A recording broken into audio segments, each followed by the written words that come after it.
हाँ जी sir. So house your जोश। High sir. देखो अभी हम क्या करने वाले हैं ना, ऑडिट ऑफ इंश्योरेंस कंपनी के क्वेश्चंस करने वाले हैं।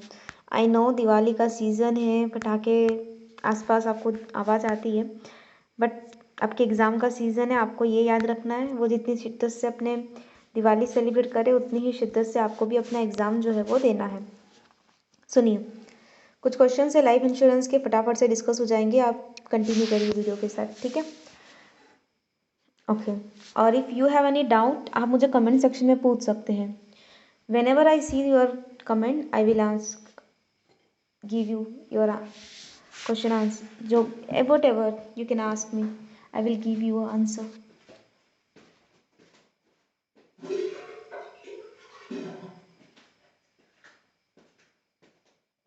Also, if you want any other things, any other question, notes, you can ask me on chat box on a comment section. Okay, that is a so start करते हैं बिना time waste किए। कुछ question से कर लेते हैं फटाफट से।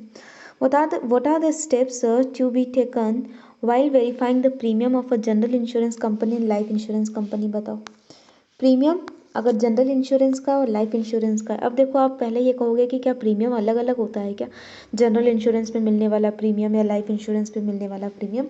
तो देखो कोई प्रीमियम अलग नहीं होता, लेकिन इन्होंने हमें दो अलग अलग क्वेश्चन पूछे, बस आप ये मान के चलो। नाउ इन्होंने क्या बोला है कि भाई जो आपके सबसे पहले पेरा 9.2 है और 8.2 है, वहाँ पॉइंट नंबर 1 और पॉइंट नंबर 7 देखना, क्योंकि इसके आंसर दो है। क्योंकि एक तो आपने GIC पूछा है और आपने LIC पूछा है ना, ठीक है। सबसे पहले एक काम करो, 9.2 पे आ जाते हैं ना, पेरा 9.2 ये आ गई सर मैं, ठीक है। तो सबसे पहले मैं 9.2 के GIC पे आ गई। यहाँ पर इन्होंने मुझे बोला है कि ऑडिटर क्या प्रोसीजर लगाएगा प्रीमियम को चेक करने के लिए, ठीक है।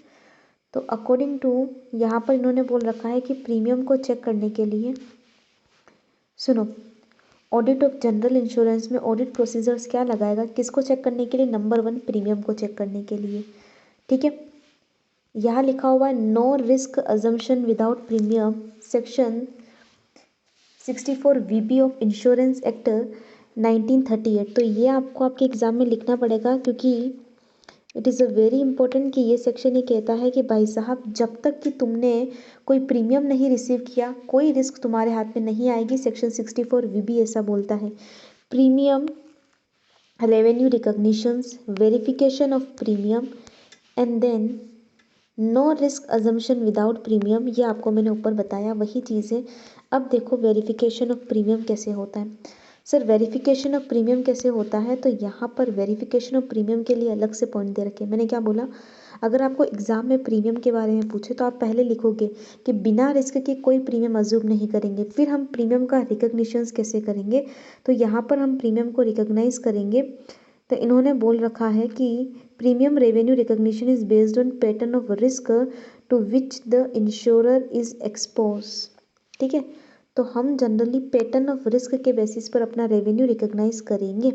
और साथ के साथ ये बोलता है कि कुछ पास्ट एक्सपीरियंस भी ले सकते हो, can reliably estimate the pattern of risk for a particular type of business. तो आप जो है वो पैटर्न ऑफ रिस्क, ध्यान से सुनो, पैटर्न ऑफ रिस्क के बेसिस पर प्रीमियम रिकॉर्ड करोगे। और अगर आपको पैटर्न ऑफ रिस्क जानना है तो पैटर्न ऑफ रिस्क जो है वो आप इससे जान सकते हो, इससे मैंने पास्ट एक्सपीरियंस है, ठीक है। No doubt sir, no doubt sir. अब आता है वेरिफिकेशन ऑफ प्रीमियम, है ना। हाँ जी सर, क्या बोलता है वेरिफिकेशन ऑफ प्रीमियम, कि भाई जो भी प्रीमियम मिला है वो हम वेरीफाई करेंगे, ठीक है। तो वेरिफिकेशन ऑफ प्रीमियम का मतलब कैसे वेरीफाई करते हैं। Insurance premium is collected upon issuing policy, ठीक है। हमने पॉलिसी इशू करी, हमें प्रीमियम रिसीव हुआ, ठीक है। इसके अलावा assumption of risk start in the issue policy document. और देखो यहाँ पर ध्यान रखना आपकी रिस्क स्टार्ट कहाँ से होती है ना। रिस्क स्टार्ट होती है जब आप इशू कर देते हो ऑफ अ पॉलिसी डॉक्यूमेंट और any equivalent document that evidence risk has been accepted. तो ध्यान रखना अगर आपसे वेरिफिकेशन ऑफ प्रीमियम कोई पूछे तो वेरिफिकेशन ऑफ प्रीमियम का मतलब यही ध्यान रखना कि प्रीमियम रिसीव है ना। प्रीमियम रिसीव और पॉलिसी इशू, और पॉलिसी इशू कब होती है, जब पॉलिसी के प्रॉपर डॉक्यूमेंट्स आ जाते हैं, है ना। ठीक है, देन तुम बोलोगे no risk assumptions without premium. ठीक है, ये बता दिया। वेरिफिकेशन ऑफ प्रीमियम के लिए उन्होंने क्या बोल रखा है, अब हमको कुछ और बातें इन्होंने बता रखी है, ये पूरा हमें यहाँ दे रखा है। वेरिफिकेशन ऑफ प्रीमियम के लिए उन्होंने काफ़ी सारे पॉइंट्स दे रखे हैं, उसमें से कोई भी 5 पॉइंट आपको याद करने पड़ेंगे। अब देखो, पहले आप ये लिखोगे बिना रिस्क के, बिना क्लेम, बिना प्रीमियम के, जब तक आपको कोई प्रीमियम रिसीव नहीं होता तब तक कोई रिस्क नहीं। पहली तो चीज़ ये लिखी। दूसरी आप ये लिखोगे प्रीमियम रिसीव होता है तो आप पॉलिसी इशू कर दोगे। उसके बाद कुछ प्रीमियम के वेरिफिकेशन के लिए आ जाओ, आप क्या क्या चीज़ें चेक करोगे। तो before commencing verification of premium income the auditor should look into internal control and compliance. ठीक है, तो सर हम क्या चेक करेंगे, ये चीज़ें चेक करेंगे। ठीक है, lead the collection and recording of premium. तो सर कलेक्शन और रिकॉर्डिंग के लिए हम चेक करेंगे कि यार ऑर्गेनाइजेशन के अंदर किस तरीके का इंटरनल कंट्रोल एंड कंप्लाइंस है। ठीक सर, ठीक। उसके बाद क्या देखेंगे, उसके बाद हम देखेंगे कुछ छोटे छोटे पॉइंट बता देती हूँ, है ना। आगे आओ, इधर और होंगे।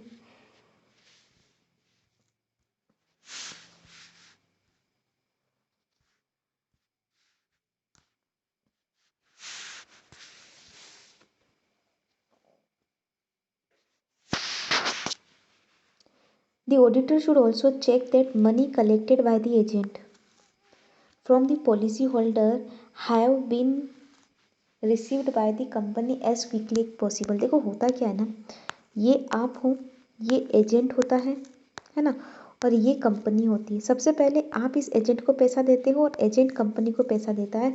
तो भाई साहब जो मनी आपको जो एजेंट ने मनी कलेक्ट की है वो कंपनी के पास जितना जल्दी हो सके ना उतना क्विक पहुंच जाए। ठीक है, ठीक है सर। तो मैंने आपको 2 पॉइंट बताए। पहले तो आपको इंटरनल कंट्रोल देखना है, दूसरा आपको क्विक आप एजेंट से पैसा ले लो वो देखना है। और अगर आप को इंश्योरेंस हो, ध्यान से सुनो, अगर आप को इंश्योरेंस हो तो ये वेरीफाई करेंगे। को insurance auditor should verify whether GST at a rate in force, जो जीएसटी आता है place of business, place of delivery. ठीक है, तो आपने प्रॉपरली चार्ज किया या नहीं किया जीएसटी और सर्विस टैक्स। ठीक है, उसके बाद जो भी कैंसिलेशन ऑफ एनी पॉलिसी हुआ है, अगर कोई भी कैंसिलेशन हुआ है, no risk has been assumed.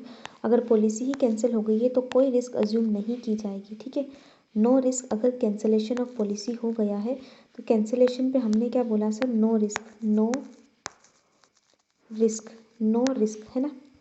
उसके बाद auditor should verify the collection remittance by agents. ठीक है, auditor should verify the year end transactions to check the amounts receive during the year. तो क्या करेंगे, वेरीफाई करेंगे ईयर एंड ट्रांजेक्शन्स। ठीक, तो ये सारी चीज़ें जो है वो प्रीमियम में देखेंगे। इसके अलावा 8.2 पर आओ एक बार।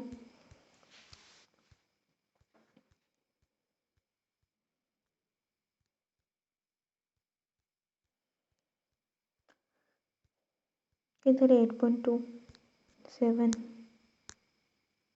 8.2,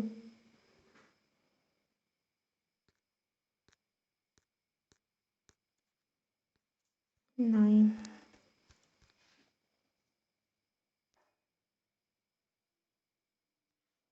हाँ जी सर, यही 8.2 यहाँ पर कहाँ है।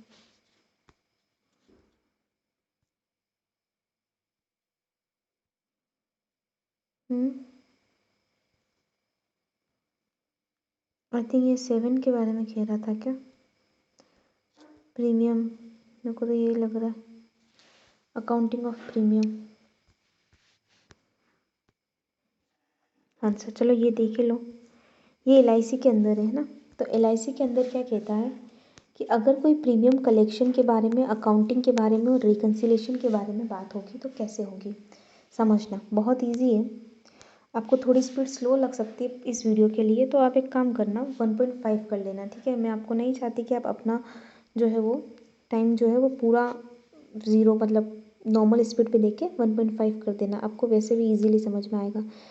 देखो यहाँ पर क्या होता है कि अगर न्यू बिजनेस है तो ऑब्वियसली फर्स्ट पॉलिसी, और रिन्यूएबल है तो सब्सिक्वेंट। और इसमें कुछ इन्होंने पॉइंट्स दे रखे, अपन यहाँ आ जाते। Generally upon collection of premium, collection of premium, calculation of premium, income recognitions, advance premium और फिर एडाई के रेगुलेशंस के बारे में बात करते हैं। सबसे पहले आ जाओ collection of premium. Sir collection of premium में हम क्या देखते हैं कि सेपरेट बैंक में रखा, ठीक है, जनरल एक्सपेंसेस को मिटिगेट करने के लिए परमिटेड नहीं होगा, डेली रिकैंसिलेशन करेंगे और अप्रोप्रिएट मैकेनिज्म होना चाहिए, ठीक है। कैलकुलेशन के लिए अकाउंटिंग सिस्टम प्रॉम्प्ट होना चाहिए और सिस्टम एम्प्लॉयड होना चाहिए। इनकम के लिए बोला है कि बेसिस ऑफ पॉलिसी इशूड पर हमें क्या करना है, इनकम रिकॉग्नाइज करना है। अगर एडवांस प्रीमियम है तो आइडेंटिफाई करना आना चाहिए और हम क्या करेंगे, एमआईएस रिपोर्ट देखेंगे एडाई और मैनेजमेंट के लिए। समझा? जी सर। नाउ हम बात कर रहे हैं सेकंड क्वेश्चन के बारे में, जहाँ steps to be taken by an auditor to verification of reinsurance outward by general insurance, ठीक है। तो अगर मैं आपको बोलूँ री इंश्योरेंस आउटवार्ड के बारे में चेक करेंगे। देखो री इंश्योरेंस आउटवार्ड का मतलब होता है कि आप एज ए इंश्योरेंस कंपनी क्या करवा रहे हो, अपना इंश्योरेंस किसी और से करवा रहे हो। तो 9.2 पर के पेरा का 11, 9.2 का 11, हाँ 11 किधर आएगा,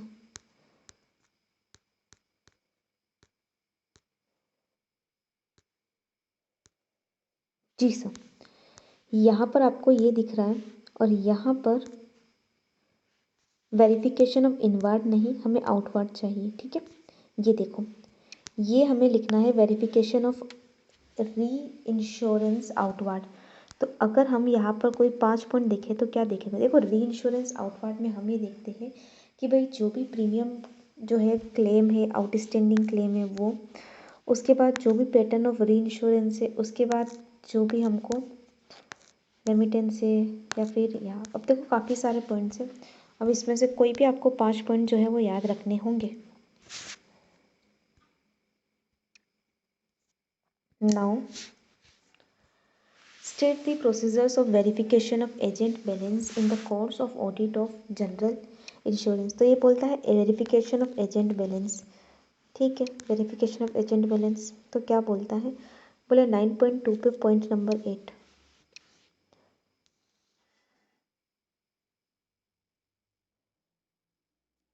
हाँ जी, outstanding premium and agent balance. तो बहुत सिंपल है सर, आउटस्टैंडिंग बैलेंस, प्रीमियम और एजेंट बैलेंस। देखो एजेंट बैलेंस को ऐसे याद रखना एग्जाम में कि ये आपका डेटर है, ठीक है, और जैसे आप डेटर चेक करते हो ना वैसे ही चेक करना। तो आउटस्टैंडिंग प्रीमियम का मतलब क्या होता है कि प्रीमियम बकाया है। तो आप दो चीज़ें प्रीमियम बकाया में देखोगे कि भाई साहब रीज़न क्या है, रीज़न इंक्वायर करोगे कि इतने लंबे समय से तुम्हारा आउटस्टैंडिंग प्रीमियम जो है वो बाकी क्यों है, ठीक है, क्यों बाकी है। और उसके बाद उसकी स्क्रूटनी करोगे और रिव्यू करोगे कंट्रोल्स पर, ठीक है। उसके बाद तुम क्या करोगे, सबसे पहले एजिंग वाइज रिपोर्ट मंगवाओगे, देखोगे कौन कितना पुराना है। तुम बोलोगे कि भाई कोई आउटस्टैंडिंग प्रीमियम कलेक्ट हुआ या नहीं हुआ, और नहीं हुआ तो इतने लंबे टाइम तक ड्यू रहने का क्या रीज़न है। एजिंग वाइज रिपोर्ट मंगवाओगे, अगर तुम्हें लगता है कि नहीं कोई बैंक गारंटी है तो उसे भी देखोगे, और एजिंग वाइज रिपोर्ट मंगवाने के बाद तुम उसमें एडजस्टमेंट देखोगे, रीजंस जानोगे ओल्ड बैलेंस का, इनऑपरेटिव बैंक के आपने क्या किया और वसूली करने के लिए आपने क्या क्या एक्शन लिए, ठीक है, वो सब कुछ। नाउ क्वेश्चन नंबर 4 पे आओ। क्या हो रहा है ये, As on 31st March 2020, while auditing Safe Insurance Limited, you observe that a policy has been issued on 5th March 2020 for fire risk favoring one of leading corporate house in the country without the actual receipt of premium, and it was reflected as premium receivables. The company maintained that it is a usual practice in respect of big customers, and money was collected on 5th April 2020. You further notice that there was a fire accident in the premises of insurer 31st March 2020, and claim was loaded for the same, and insurance company also made the provision for the claim। तो sir यहाँ पर कहीं ना कहीं हमें provision of claim के बारे में पूछ रहा है कि ऑडिटर प्रोविज़न ऑफ क्लेम को कैसे चेक करेगा। तो सर बहुत सिंपल सा फंडा है यहाँ पर, क्योंकि प्रोविज़न ऑफ क्लेम में हम कहते हैं कि भाई जब तक हमें कोई प्रीमियम ही रिसीव नहीं हुआ हम कोई रिस्क एज्यूम नहीं करते हैं, ठीक है सर, ठीक है सर। अब आ जाओ अगला, ABC and Company Chartered Accountant are the auditor of Just Care Life Insurance Company Limited. Enumerate the steps that the auditor verifying the investment. Sir ये क्वेश्चन सीधा सिंपल सा है कि हमें ये बताओ कि हम इन्वेस्टमेंट को कैसे वेरीफाई करेंगे। तो देखो बहुत सिंपल है। सबसे पहले तुम बोलोगे कि भाई साहब तुम्हारी जो पॉलिसी है ना ऑर्गेनाइजेशन की, उस पॉलिसी के अकॉर्डिंग काम होता है, एडाई के अकॉर्डिंग काम होता है, और जो भी काम होता है वो तुम क्या करते हो, एडाई के अकॉर्डिंग काम होता है। जो भी काम होता है उसके लिए मीटिंग होती है, तो हम मीटिंग्स देख लेंगे। उसके बाद पता है तुम लोग क्या करते होंगे, ऑब्वियस सी बात है कि सेग्रीगेशन ऑफ ड्यूटी रखते हो कि नहीं रखते हो, ठीक है, वो भी रखना पड़ता है ना। उसके बाद तुम SOP मेंटेन करते हो या नहीं करते। उसके बाद डिजास्टर रिकवरी तुम्हारे पास क्या है, ठीक है, ठीक है। उसके अलावा और कुछ चीज़ें हैं, जैसे अक्रूवल बेसिस पर है तो अक्रूवल जो भी है वो, ठीक है। अब अगला देखो, briefly explain the term policy lapse in revival in case of a life insurance policy. देखो ये एग्जाम में आ चुका है, रोल ऑफ ऑडिटर, तो ये आ चुका है। यहाँ पर लैप्सेशन का मीनिंग समझाने का, रिवाइवल का मीनिंग समझाने का और रोल ऑफ ऑडिटर समझाने का, ठीक है। अगला देखो, you have been appointed as a carry out the sky insurance company limited for the year 1920 in the course of your audit you observe that the commission paid to agent, ठीक है, commission paid to agent का question है, ध्यान से सुनो। Constitute a major expenses in operating expenses, ठीक है, major expenses क्या है, ऑपरेटिंग एक्सपेंसेस है। Enumerate the audit concern that address to the assertions required for auditor to ensure auditor को क्या करना है, ensure to continue existence of internal control as well as fairness of amount in accounting of commission paid to agent. तो commission paid to agent में क्या check करते हो sir, सबसे पहले आप देखोगे कि भाई साहब कैलकुलेशन ढंग का हुआ या नहीं हुआ, एजेंट को पे किया तो। अब उसके बाद एजेंट को पे किया तो कैलकुलेशन ढंग का हुआ नहीं हुआ, एडाई के अकॉर्डिंग ही पे किया ना, ब्लैक लिस्ट में तो नहीं बैठा हुआ है, तो कमीशन पेड टू एजेंट। उसके अलावा और क्या चीज़ें देखते हो, देखो एक बार आ जाओ क्वेश्चन नंबर 7 में 9.2 का 3 वाला पेरा।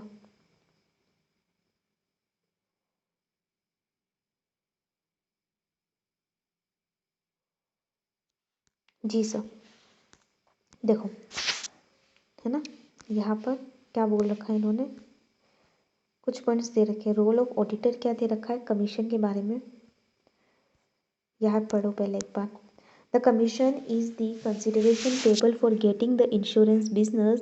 The term commission is used for the payment of consideration to a direct business. Sir सबसे पहले तुम्हें क्या करना होगा, अगर कमीशन पूछा है तो कमीशन को एक्सप्लेन करना होगा कि भाई कमीशन का मतलब होता है payment of consideration to get a direct business. Commission receive in amount of premium paid to reinsurance, और जितना प्रीमियम पेड होता है उसके टर्म्स के अकॉर्डिंग कमीशंस होता है, ठीक है सर। इसके बाद तुमको ये देखना है internal control regarding the commissions, क्या होते हैं internal control regarding the commissions, and then as well, ठीक है, ये सारी चीज़ें आपने बता दी। Then commission cannot be paid excess of maximum rate, commission ज़्यादा नहीं दे सकते हो, commission cannot paid maximum rate, जो आपकी एडाई ने बताई है उससे ज़्यादा कमीशन तो नहीं ही दे सकते हैं।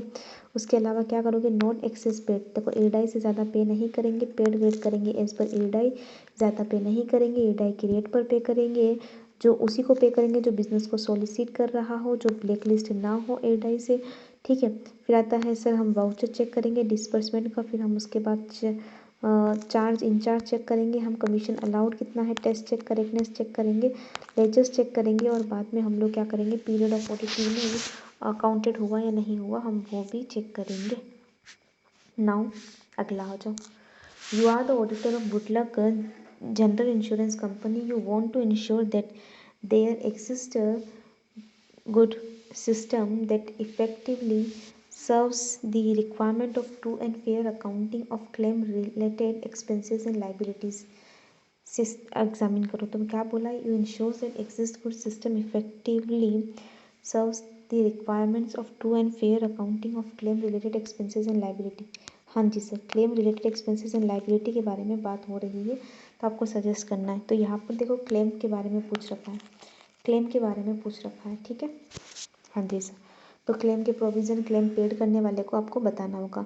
यहाँ पर क्लेम लाइबिलिटी दे रखा है आपको एंड रजिस्टर एंड रिकॉर्ड्स, तो क्लेम रजिस्टर के बारे में बताना है, ठीक है, क्लेम रजिस्टर के बारे में बताना है। यहाँ पर कमीशन पेबल टू एजेंट के बारे में बताना है, कमीशन पेबल टू एजेंट। आप बोलोगे ma'am commission paid to agent, commission payable to agent, its agent, तो क्या है ये, तो देखो यहाँ पर क्या था ना, तुम लोगों ने इसके बारे में बात करी थी, मेजर एक्सपेंसेस ऑडिट। कमीशन के बारे में भी दो, एक जीआईसी में एक एलआईसी में। तो लाइफ इंश्योरेंस के लिए पूछा तो तुम commission payable to its agent, कितना कमीशन पेबल होगा वो चेक करो के बताओगे। एक्चुअरियल की प्रोसेस क्या होती है, रोल ऑफ एक्चुअरियल क्या होता है। देखो एक्चुअरियल जो होता है ना, जैसे एक बिजनेस का मैनेजमेंट होता है ना, वैसे ही होता है। तो ये भी एक समझ लो मैनेजमेंट ही है बिजनेस का। ठीक है सर। और commission paid to life its agent, यहाँ पर जो पॉइंट होगा वो 8.2 का 10 होगा। ठीक है, एक सेकेंड रुको बता देती हूँ। 8.2 का 10,